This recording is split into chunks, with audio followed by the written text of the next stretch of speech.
नमस्कारम रामकृष्णारी. तर आपण चाललेलो आहोत गावाला, कारण आपल्या दादाचं लग्न आहे 27 तारखेला. सर्वात पहिलं तुम्हाला आमंत्रण आमच्या दादाच्या लग्नाला यायचं. हा, तर गावाला गेल्या गेल्या आपण मिरवायला कमी काम करायला जास्त आलेलो, म्हणून पत्रिका वाटायला गेलो. तर पत्रिका वाटत वाटत खूप वेळ झाला. तर मित्रांनो, पायाला लाय फोड चालून चालून, कारण घरोघर जाऊन पत्रिका वाटणं काय सोपं काम नाही.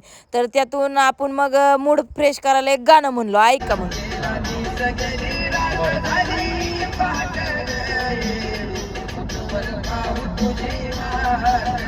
भसड आवाजात गाणं म्हणून झाल्यावर कंटाळा आल्यावर आलो आपण घरी. तर हे आहे दादाच्या लग्नाचे कपडे, शेरवानी. तर हे बघा, आता आपण घरी पोचून मस्तपैकी शेरवानी ठेवून कामं करणार आहोत, खाणार नाहोत.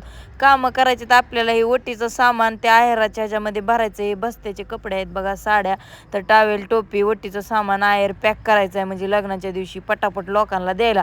तर रातचं जेवण झालं आणि आता उद्याचं टेन्शन आहे.